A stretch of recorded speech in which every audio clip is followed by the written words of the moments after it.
میرا رب مجھے سے پوچھے گا حیا تجھ کو نہیں آتی گناہوں کا تو، لیکن اس کے اندر اتنی باتیں ہیں، اور اللہ کے نبی نے جس بات کی طرف اشارہ کیا ہے، اگر سان سے جلسہ کیا، اگر آپ کو وہی پتا نہیں ہے تو پھر جلسے کا کوئی فائدہ نہیں ہے.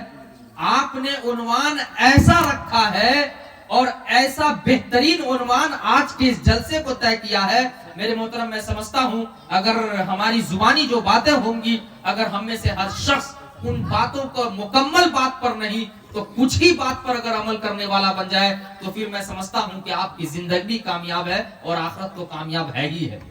میں زندگی کی کامیابی کی بھی ضمانت لیتا ہوں. بس اس کو سمجھیے، انسانیت، پیغام انسانیت کس چیز کا نام ہے؟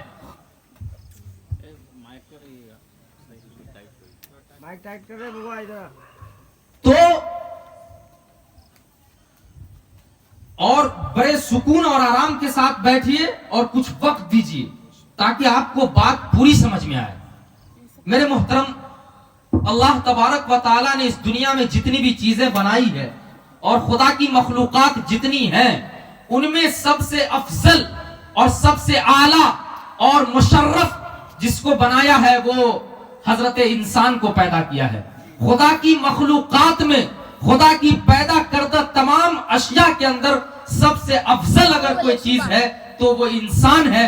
اللہ تبارک و تعالیٰ نے انسانوں سے بڑھ کر اس روئے زمین پر کسی مخلوق کو پیدا نہیں کیا ہے، اور اس سے بڑھ کر اس دنیا میں کوئی مخلوق نہیں ہے. انسان سب سے افضل مخلوق ہے خدا کی مخلوقات میں. لیکن آپ جانتے ہیں، آپ سمجھتے ہیں، انسان اور انسانیت، انسانیت کس چیز کا نام ہے؟ انسان کسے کہا جاتا ہے؟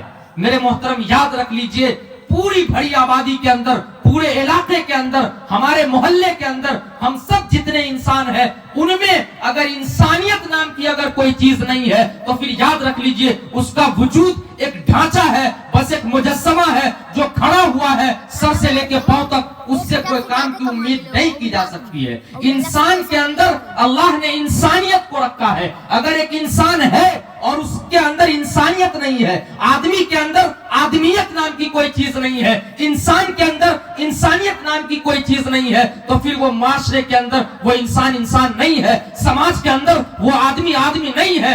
آدمی اگر آپ ہیں تو آپ کو آدمیت کو پیش کرنا ہوگا. اگر آپ انسان ہیں تو انسانیت کو دکھلانا ہوگا، تب جا کر کے آپ سماج کے اندر اچھے انسان بن سکتے ہیں، معاشرے کو اچھا بنا سکتے ہیں. میرے محترم، بات کو لمبی نہ کرتے ہوئے میں آپ کو ایک مثال دیتا ہوں اور جو اصل موضوع ہے اس پہ میں چلتا ہوں.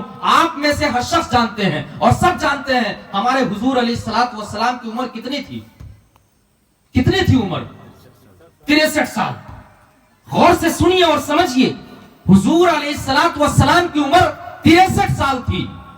لیکن آپ کو یہ بھی پتا ہے کہ دنیا میں جتنے بھی نبی آئے ہیں اور نبوت کا کام جو ملا ہے اور اللہ نے جس نبی کو نبوت کے درجے پر فائز کیا ہے، 40 سال کے بعد، 40 سال کے جب ہو جاتے ہیں تب جا کر کے اس کو نبی بنایا جاتا ہے اور نبوت والا کام دیا جاتا ہے. خدا کا پیغام بندوں تک پہنچانے کی جو ذمہ داری دی جاتی ہے اور جو نبی بنایا جاتا ہے وہ 40 سال کے بعد. ہمارے حضور کی عمر 63 سال. 63 سال میں سے حضور علیہ الصلوۃ والسلام 40 سال کے بعد نبی بنائے گئے تو پھر ادھر بچا 23 سال. 23 سال میں صرف اللہ کے حضور نے دین اسلام کا کام کیا ہے. محض 23 سال میں اللہ کے نبی نے اپنے اللہ کے پیغام کو بندوں تک پہنچایا ہے. 23 سال میں صرف اللہ کے نبی نے روزے کے بارے میں بتلایا ہے، حج کے بارے میں بتلایا ہے، زکات کے بارے میں بتلایا ہے، سماج کے اندر بگڑے معاشرے کو درست کیا ہے. یہ سب 23 سال کے اندر کیا ہے. اس لیے کہ 23 سال سے پہلے اللہ کے نبی وہ تو اللہ کے نبی اس وقت سے ہی نبی تھے جب حضرت آدم آب و گل کے منزل طے کر رہے تھے. اللہ کے نبی تو پیدائشی نبی ہے، لیکن جو نبوت کا ایک عہدہ ہے، نبوت کا جو ایک تمغہ ہے اور جس پر فائز کیا جاتا ہے وہ 40 سال کے بعد فائز کیا جاتا ہے. پتہ یہ چلا کہ اللہ کے نبی صرف 23 سال کے اندر جو ہے دین اسلام کا کام کیے ہیں, خدا کا پیغام بندوں تک پہنچایا ہے, اللہ کا پیغام بندوں تک پہنچایا ہے. صرف 23 سال کے اندر اللہ کے حضور نے نماز کے بارے میں بتلایا ہے, روزے کے بارے میں بتلایا ہے, حج کے بارے میں بتلایا ہے, زکات کے بارے میں بتلایا ہے. لیکن ہم میں سے کبھی آپ نے سوچا, کبھی ہم نے سوچا کہ آخر اللہ کے نبی 40 سال کیا کر رہے تھے؟ 23 سال میں صرف دین اسلام کا کام ہوا ہے اور نبی بنائے گئے ہیں 40 سال کے بعد. تو پھر 63 میں سے اگر 23 کو گھٹایا جائے تو 40 بچا. 40 سال اللہ کے نبی کیا کر رہے تھے؟ 40 سالہ وہ زندگی کا خوبصورت حصہ اور وہ لہلہاتی جوانی اور وہ جسم اور گوشت اور وہ بالکل گرم خون کا حصہ اور وہ جوانی کا عالم اللہ کے نبی کیا کر رہے تھے؟ ہم نے کبھی غور نہیں کیا. میرے محترم, ہم کو نبوت کے بعد والی زندگی تو یاد ہے, لیکن اللہ کے حضور جب نبی نہیں بنائے گئے تھے اس وقت کیا کر رہے تھے؟ اللہ کے نبی کا اس وقت کا عنوان کیا تھا؟ اللہ کے نبی کا اس وقت کا پیغام کیا تھا؟ اللہ کے نبی اس وقت کیا کر رہے تھے؟ اللہ کے نبی کیا کام کر رہے تھے اس وقت؟ میرے محترم, کوئی اور بتائے, ہم بتائیں تو بات دوسری ہو سکتی ہے. آئیے ہم اور آپ اماں خدیجۃ الکبریٰ کی دربار میں چلتے ہیں اور اماں سے عرض کرتے ہیں کہ اے اماں خدیجۃ الکبریٰ, اللہ کے نبی علیہ الصلوۃ والسلام 40 سالہ زندگی کا سروے رپورٹ پیش کیا ہے حضرت خدیجہ نے. اللہ کے حضور 40 سال کیا کر رہے تھے اور ان کا کام کیا تھا؟ اماں خدیجۃ الکبریٰ رضی اللہ عنہا نے ان 40 سالہ زندگی کا سروے رپورٹ پیش کیا ہے. اور وہ سروے رپورٹ پیش کیا ہے, اگر علاقے کے اندر ہر فرد اور ہر ذمہ دار اور ہر شخص اپنے اندر داخل کر لے ان 40 سالہ زندگی کا سروے رپورٹ اور حضور کے زندگی کا 40 سال کا کیا کام تھا, میرے محترم پھر یاد رکھ لیجئے, انسانی آبادی میں, انسانی بستی میں اور انسان کے علاقے میں امن و چین اور سکون قائم ہوگا. آپ کو معلوم ہونی چاہیے, حضرت حضور صلی اللہ علیہ وسلم پر غار حرا میں جب پہلی وحی نازل ہوئی تو حضور صلی اللہ علیہ وسلم گھبرائے ہوئے آئے اور حضرت خدیجہ سے کہا کہ خدیجہ, خدیجہ, اے خدیجہ, لقد خشیت علی نفسی, اے خدیجہ ایسا لگتا ہے کہ اللہ نے ہمارے اوپر کوئی بڑی ذمہ داری عائد کرنے والے ہیں. خدیجہ ایسا لگتا ہے کہ ہم ضائع ہو جائیں گے. اللہ کے حضور پر جب غار حرا کے اندر پہلی وحی اقرا نازل ہوتی ہے تو اللہ کے حضور چونک جاتے ہیں, گھبرا جاتے ہیں اور ڈر کے مارے گھبرائے ہوئے حضرت خدیجہ سے سوال کرتے ہیں کہ خدیجہ ایسا لگتا ہے اب ہم اس دنیا میں نہیں رہیں گے, ہم ضائع ہو جائیں گے, ہم برباد ہو جائیں گے. ہم کو لگتا ہے کہ ہمارے اوپر کوئی اتنی بڑی ذمہ داری آنے والی ہے جس کو ہم سنبھال نہیں سکیں گے. میرے محترم, حضرت خدیجہ رضی اللہ عنہا نے حضور کے اس بات پر جو باتیں پیش کی ہے وہ ہم اور آپ کو سننے کے لائق ہے اور عمل کرنے کے لائق ہے. حضرت خدیجہ نے جب یہ باتیں حضور کے زبانی سنا تو حضرت خدیجہ نے کہا کلا یخزیک اللہ ابدا ما یخزیک اللہ ابدا. اے اللہ کے نبی, آپ یہ کیا کر رہے ہیں؟ اے اللہ کے حضور, آپ یہ کیا کر رہے ہیں؟ اللہ آپ کو کبھی ضائع نہیں کرے گا, اللہ آپ کو کبھی برباد نہیں کرے گا, اللہ آپ کو کبھی ختم نہیں کرے گا. حضور صلی اللہ علیہ وسلم نے کہا کہ خدیجہ تم کیسے کہہ رہی ہو, اللہ ہم کو کبھی ضائع نہیں کرے گا, کبھی برباد نہیں کرے گا. تمہارا یہ جو دعویٰ ہے دعویٰ بلا دلیل کے ہے, تم اس کو دلیل سے ثابت کرو. تم کیسے کہہ سکتی ہو کہ ہم برباد نہیں ہوں گے, اللہ ہم کو برباد نہیں کرے گا؟ حضرت خدیجہ نے میرے محترم حضور کے اس دعوے پر 5 دلیلوں سے ثابت کیا ہے. وہ 5 دلیلیں اگر ہم میں سے ہر شخص کے اندر زندہ ہو جائے اور ہر لوگوں کے درمیان زندہ ہو جائے اور ہر شخص ان 5 دلیلوں پر عمل کرنے والا بن جائے تو پھر یاد رکھ لیجئے ہمارے علاقے میں, ہمارے محلے میں, ہمارے سماج میں, ہمارے خاندان میں پیغام انسانیت عام ہوگا, ترقی ہوگی, خوشحالی آئے گی. حضرت خدیجہ نے حضور کے اس دعوے کو 5 دلیلوں سے ثابت کیا ہے اور سب سے پہلی جو دلیل حضرت خدیجۃ الکبریٰ بیان کرتی ہے کہ اللہ کے حضور آپ کو اللہ اس لیے نہیں برباد کرے گا, آپ کو اللہ ضائع اس لیے نہیں کرے گا, آپ کو اللہ ختم اس لیے نہیں کرے گا. انک لتصل الرحم, انک لتصل الرحم, اے اللہ کے نبی آپ کو خدا اس لیے برباد نہیں کرے گا کہ آپ جو ہے اپنے خاندان والوں کے ساتھ, اپنے رشتہ داروں کے ساتھ, اپنے ملنے جلنے والوں کے ساتھ, اپنے اعزاء اور اقربا کے ساتھ, اپنے پڑوسیوں کے ساتھ حسن سلوک کا معاملہ کرتے ہیں. اے اللہ کے نبی آپ کا جب یہ کام ہے اللہ آپ کو کبھی برباد نہیں کرے گا. او سماج کے لوگوں, او جامعہ پور کے لوگوں, او قرب و جوار کے آئے ہوئے لوگوں, میرے ذمہ داروں, میرے باپوں, کلیجے پر ہاتھ رکھیے اور یہ فیصلہ کیجئے حضرت خدیجہ جو دلیلیں بیان کر رہی ہے کہ اللہ آپ کو صرف اس لیے برباد نہیں کرے گا کہ آپ جو ہے اپنے خاندانوں کے خبرگیری کرتے ہیں, رشتہ داروں کے ساتھ اچھا سلوک کرتے ہیں, اپنے پڑوسی کے ساتھ اچھا سلوک کرتے ہیں. میرے محترم حضور صرف اس لیے برباد نہیں ہو رہے ہیں کہ پڑوسیوں کے ساتھ اچھا ویوہار تھا, رشتہ داروں کے ساتھ اچھا ویوہار تھا, خاندانوں کے ساتھ اچھا ویوہار تھا. او لوگوں آئے ہوئے مجمع کے لوگوں, کلیجے پر ہاتھ رکھیے اور یہ فیصلہ کیجئے آج اس وقت سماج کا یہ حال ہے اور آج اس وقت کا المیہ ہے. حضور تو برباد اس لیے نہیں ہو رہے ہیں لیکن ہمارے معاشرے میں, ہمارے علاقے میں, ہمارے سماج میں اگر کوئی جھگڑے کا بنیادی سینٹر اور جھگڑے کا پاور ہاؤس اور جہاں سے جھگڑے پنپتے ہیں اور جہاں سے جھگڑے جنم لیتے ہیں اگر کوئی ہے تو آپ کا دل گوا دے گا ہمارا وہ خاندان ہے, ہمارا وہ پڑوسی ہے, ہمارا رشتہ دار ہے جہاں سے جھگڑے پنپتے ہیں, جو جھگڑے کا سینٹر ہے, جو جھگڑے کا پاور ہاؤس ہے. حضور برباد اس لیے نہیں ہو رہے ہیں کہ رشتہ داروں کی خبرگیری کرتے ہیں, ان کے ساتھ اچھا معاملہ کرتے ہیں, لیکن میرے محترم ہم اپنے آپ کو دیکھیے ہمارا رشتہ داروں کا کیا حال ہے, ہمارا پڑوسی کے ساتھ کیا حال ہے, ہمارا خاندانوں کے ساتھ کیا حال ہے.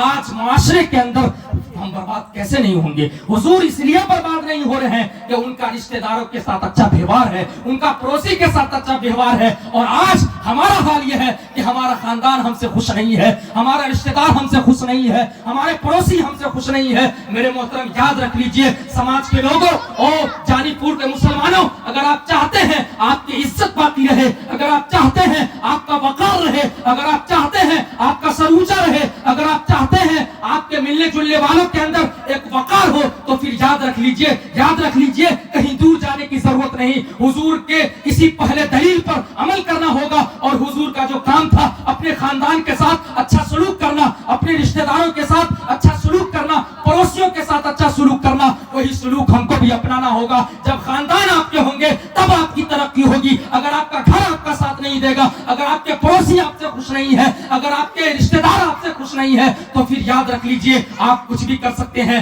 آپ کا سر اونچا اس وقت تک نہیں ہو سکتا ہے, آپ بہت دن تک ترقی نہیں کر سکتے ہیں. اس لیے کہ حضور کا جو بلندی کا سرمایہ تھا وہ رشتہ داروں کے ساتھ اچھا سلوک کرنے کا تھا. اب اندازہ لگائیے ہمارا سماج کا کیا حال ہے. ہمارا جھگڑے کا تو سینٹر ہمارا خاندان ہے. حضور برباد اس لیے نہیں ہو رہے ہیں کہ وہ پڑوسی کے ساتھ اچھا معاملہ کرتے ہیں اور ہمارا جھگڑے کا سینٹر ہمارا پڑوسی ہے. ہمارا پڑوسی کے ساتھ کیا حال ہے؟ میرے محترم یاد رکھ لیجئے آپ کا پڑوسی کوئی بھی ہے اس کے اوپر آپ کا حق ہے. حضور کے اس جملے سے پڑوسی کا اندازہ لگائیے, اس کو تکلیف دینا اور اس کو ستانا اور اس کو سزا دینا یہ کتنی بری چیزیں ہیں, طرح طرح کی تکالیف دینا. میرے محترم حضور نے کہا کہ اے لوگوں اگر تمہارے گھر کے بغل میں اگر تمہارا پڑوسی غیر مسلم بھی ہے تو وہی سلوک اس کے ساتھ کرو جو ایک مسلمان پڑوسی کے ساتھ کیا کرتے ہو. حضرت عمر نے اپنی دور حکومت میں کہا تھا کہ اگر کوئی غیر مسلم بھی ہماری دور حکومت میں بھوکا سوتا ہے تو اس کا ذمہ دار عمر ہوگا. اے لوگوں ہم کہاں جا رہے ہیں؟ ہمارا خاندان کے ساتھ کیا رویہ ہے, ہمارا پڑوسی کے ساتھ کیا رویہ ہے, ہمارا اپنے رشتہ داروں کے ساتھ کیا رویہ ہے؟ یاد رکھ لیجئے ہم میں سے ہر شخص کے پاس اپنے رشتہ داروں کی لسٹ ہونی چاہیے, آپ کے پاس اپنے مہمانوں کی لسٹ ہونی چاہیے, آپ کے رشتہ دار کہاں کہاں ہے یہ پتہ آپ کو ہونی چاہیے, آپ کے پاس ان کے فون نمبرات ہونی چاہیے, آپ اس کو ہر وقت خبرگیری کریں, اس کو دکھ میں یاد کریں, اس کو مصیبت میں یاد کریں. آپ کا خاندان کہاں تک پھیلا ہوا ہے ہم میں سے کس کو یاد ہے؟ آپ کا رشتہ دار کہاں کس عالم میں ہوتا ہے ہم میں سے کس کو یاد ہے؟ ارے حضور برباد اس لیے نہیں ہو رہے تھے کہ حضور کا رشتہ داروں کے ساتھ اچھا معاملہ تھا. حضرت خدیجہ نے یہ نہیں کہا کہ اللہ کے نبی آپ بڑے نمازی ہیں, آپ بہت حج کرتے ہیں, یہ کام تو 40 سال میں تھا ہی نہیں. حضور صرف برباد اس لیے نہیں ہو رہے ہیں کہ خاندان کے ساتھ اچھا ویوہار تھا, رشتہ داروں کے ساتھ اچھا ویوہار تھا. اس لیے جانی پور کے مسلمانوں اگر ہم میں سے ہر شخص کوئی چاہتا ہے کہ ہمارے وقار بنا رہے, ہماری عزت رہے, تو پھر آپ کو اپنے گھر سے مضبوط ہونا ہوگا, آپ کو اپنے خاندان سے مضبوط ہونا ہوگا. آپ اس وقت تک ترقی کے منزل تک پہنچ نہیں سکتے ہیں جب تک آپ کا پڑوسی آپ کا ساتھ نہ دے, آپ کا رشتہ دار آپ کا ساتھ نہ دے. اس لیے کہ حضور صرف اس لیے نہیں برباد ہو رہے تھے کہ ان کا رشتہ داروں کے ساتھ اچھا معاملہ تھا. اس پہلی دلیل پر ہم اور آپ عمل کریں گے. ابھی ووٹوں کی بازار گرم ہے, نئے نئے کینڈیڈیٹ آتے ہیں, ہم جہاں رہتے ہیں وہاں بھی لوگ ملنے والے آتے ہیں, جمعہ میں اعلان کر دیجئے گا.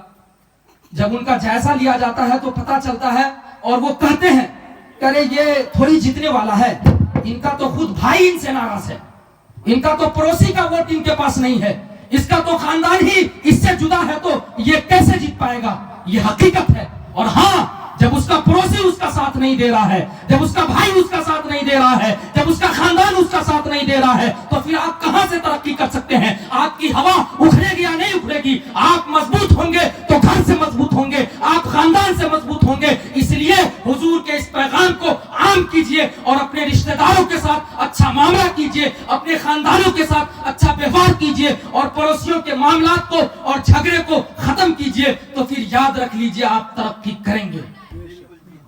حضرت خدیجہ نے پہلی دلیل دی کہ اللہ کے حضور آپ کا تو کام یہ ہے, آپ کو اللہ کبھی برباد نہیں کرے گا.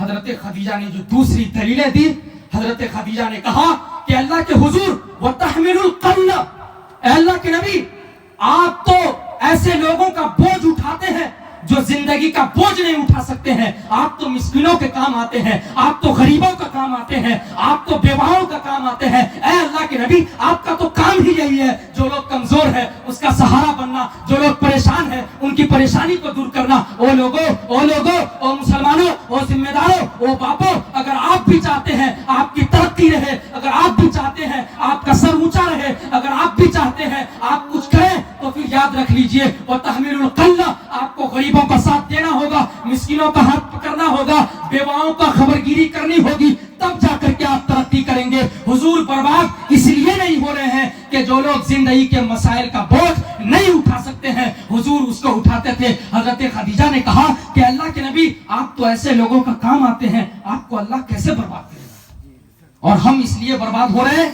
کہ ہم کیا ہیں.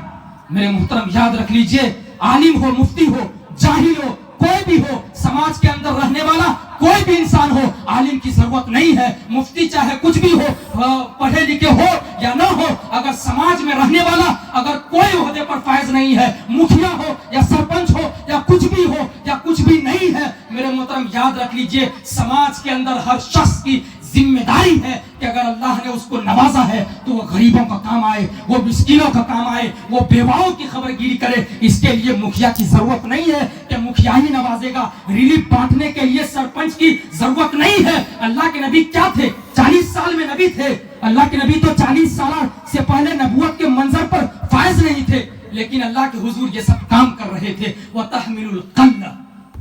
تیسری جو دلیل حضرت خدیجہ نے دی ہے کہ اللہ کے نبی آپ کو اللہ اس لیے نہیں برباد کرے گا, آپ کو اللہ ضائع اس لیے نہیں کرے گا کہ وَتَقْسِبُ الْمَعْدُومِ, اور جو لوگ کما کر اپنے ہاتھ سے کھانے کی صلاحیت نہیں رکھتے ہیں, جن کے پاس طاقت نہیں ہے کہ وہ کما کر کے کھائے, اے اللہ کے نبی آپ ایسے لوگوں کو اپنے ہاتھ سے کما کر کے کھلاتے ہیں. جب آپ کا حال یہ ہے آپ ایسے لوگوں کو کما کر کے کھلاتے ہیں, تو پھر اللہ آپ کو کبھی برباد نہیں کر سکتا ہے, کبھی ضائع نہیں کر سکتا ہے. میرے محترم, ہمارے سماج کے جو مالدار لوگ ہیں, ہمارے سماج کے اندر جو پیسے والے ہیں اور جو جائیداد کے مالک ہیں, اس کو اس حدیث سے اور اس جملے سے سبق لینی چاہیے کہ وہ لوگ برباد اس لیے نہیں ہو رہے تھے کہ وہ لوگ دکھ دردوں کا سہارا بنتے تھے. اگر ہمیں سے ہر شخص چاہتا ہے کہ ہمارا وقار بنا ہے, تو آپ کو پھر جو لوگ کمانے کی صلاحیت نہیں رکھتے ان کو کما کر کے کھلانا ہوگا.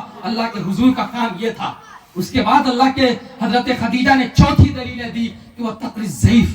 اے اللہ کے نبی آپ کو اللہ اس لیے نہیں برباد کرے گا کہ آپ مہمانوں کی مہمان نوازی کرتے ہیں. آپ کے پاس کوئی بھی مہمان بن کے آتا ہے, آپ اس کو دھتکارتے نہیں ہیں, آپ ہمیشہ مہمانوں کی مہمان نوازی کرتے ہیں. اور پانچویں دلیلیں جو دی ہے اور ثابت کی ہے, سماج کے ہر فرد کے اندر داخل ہونی چاہیے. وہ تعین والا نوائی بالحق. اور اللہ کے نبی آپ کو اللہ برباد اس لیے نہیں کرے گا, ضائع اس لیے نہیں کرے گا کہ زمینی معاملہ ہو یا آسمانی معاملہ, آپ نے جب بھی کوئی فیصلہ کیا ہے, آپ نے جب بھی کوئی پنچ کیا ہے, آپ نے جب بھی کوئی فیصلہ کیا ہے, تو آپ چہرے دیکھ کر کے فیصلہ نہیں کیا ہے, چہرے دیکھ کر کے پنچ نہیں کیا ہے. اے اللہ کے نبی آپ نے حق کے ساتھ پنچ یکسوئی کی ہے, آپ نے چہرے سے کوئی معاملہ نہیں کیا, تو آپ کو اللہ کیسے برباد کرے گا؟ او سماج کے لوگوں, او میرے جوانوں, میرے بھائیوں, میرے باپوں, اگر آپ بھی چاہتے ہیں کہ آپ کا وقار رہے, اگر آپ بھی چاہتے ہیں کہ آپ کی عزت رہے, اگر آپ بھی چاہتے ہیں کہ علاقے میں آپ کا نام ہو اور بول بالا ہو, تو پھر یاد رکھ لیجئے, چہرے دیکھ کر پنچ نہیں کرنا ہوگا, بلکہ حق کے ساتھ بولنا ہوگا. اور بولنا اتنا ہی نہیں, بلکہ ہم مسجد میں بھی رہیں گے تو حق پر رہیں گے, مسجد سے باہر جب سڑک پر آئیں گے تب بھی حق کے ساتھ رہنا ہوگا. یہ نہیں کہ مسجد میں مسلمان اور سڑکوں پر بے ایمان. ہمارا یہ مضمون ہندوستان اور پاکستان کے 20 اخبار میں یہ شائع ہوا ہے, مسجد میں مسلمان سڑکوں پر بے ایمان. ہمارا حال کیا ہے؟ ہم مسجد میں تو بڑے تسبیح کے دانے کھٹکھٹاتے ہیں, ہم جب اکیلے میں ہوتے ہیں, جب لوگوں کے 2-3 لوگوں میں ہوتے ہیں تو ہماری بات اس وقت کچھ اور ہوتی ہے, جب مجمع میں جاتے ہیں تو ہماری بات کچھ اور ہوتی ہے. میرے محترم, اللہ کے حضور نے حضرت خدیجہ نے جو دلیلیں دی ہے, کہا ہے کہ اللہ کے نبی, آپ کو اللہ برباد اس لیے نہیں کرے گا کہ آپ نے جب بھی کوئی پنچ کیا ہے, آپ نے جب بھی فیصلہ کیا ہے تو حق کے ساتھ کیا ہے, چہرے دیکھ کر کے نہیں کیا ہے. وہ سماج کے لوگوں, اگر آپ اس طرح کے ذمہ دار ہیں, اگر اللہ نے آپ کو ایسا وقار دیا ہے کہ آپ کے پاس اگر 10 لوگ آتے ہیں, آپ کے پاس اگر 5 لوگ آتے ہیں اور فیصلے کے لیے آتے ہیں, تو اس وقت آپ کو چہرے دیکھ کر فیصلہ نہیں کرنا ہوگا, بلکہ حق کے ساتھ فیصلہ کرنا ہوگا, چاہے کوئی بھی معاملہ ہو. اور حضور نے صرف اس کو کہہ کے نہیں دکھلایا, بلکہ کر کے بھی دکھلایا. اور بڑا مشہور زمانہ واقعہ ہے وہ فاطمہ بنت مخزومیہ کا. ایک عورت کا کیس اللہ کے دربار میں آیا کہ اللہ کے نبی, یہ فاطمہ بنت مخزومیہ عورت ہے, اس عورت نے چوری کیا ہے. اللہ کے نبی نے کہا کہ اے صحابہ کی جماعتوں, اے لوگوں, اس عورت کا ہاتھ اس لائق نہیں ہے کہ سماج کے اندر باقی رکھا جائے.